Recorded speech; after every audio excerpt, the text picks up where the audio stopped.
Hello all, welcome back to my channel. ఈరోజు మన వీడియోలో ఏం చూడబోతున్నామంటే ఈరోజు మార్నింగ్ రొటీన్లో నేను చేసిన టిఫిన్స్ అనమాట. వీడియోలోకి వెళ్ళిపోదాం. ఈరోజు నేను ఏమేమి చేశానంటే హాట్గా ఇడ్లీ, శనగల పొడి, టమాటో చట్నీ, దోశ.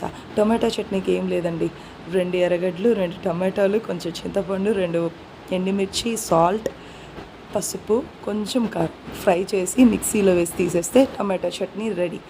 ఈలోపు నేనేం చేశానంటే అది ఆరేలోపు ఇడ్లీ తీసుకున్నాను కదా, ఇడ్లీ చేశాను కదా, దాన్ని పీసెస్గా కట్ చేశాను. అంటే మా బాబు వచ్చి చట్నీలతో వీటితో తిండు, సో తనకి ఫ్రై ఇడ్లీ చేస్తాను అనమాట, గీ పొడి ఇడ్లీ.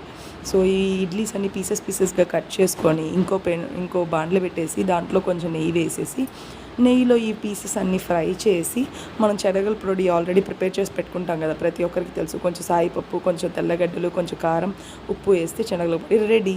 దాన్ని పైన అలా చల్లేసి ఇంకొంచెం నెయ్యి కావాలనుకుంటే నెయ్యి యాడ్ చేసుకోవచ్చు. అంతా బాగా ఫ్రై చేసి మనం పిల్లలకి పెట్టేసామంటే ఈజీగా టేస్టీగా తినేస్తారనమాట, హ్యాపీగా తినేస్తారు.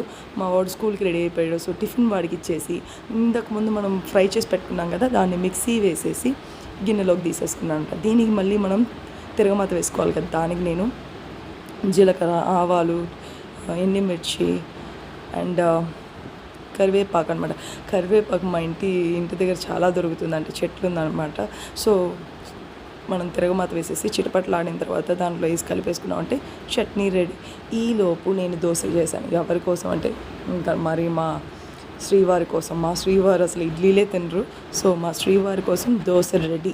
దోశ నాకు కారం దోశ కూడా కావాలనేసరికి కారం దోశ కూడా చేసి ఇచ్చేసాం. సో ఈరోజు టిఫిన్స్ అయితే ఇదనమాట. ఈరోజు మా ఇంట్లో టిఫిన్ సంగతి అయితే ఇది. అండ్ దెన్ మా బాబుని స్కూల్కి పంపించేసి ఆయన్ని షాప్కి పంపించేసి ప్రశాంతంగా ఒక చిన్న పూజ చేసేసుకుని మనం కూడా తినేసాం అనమాట.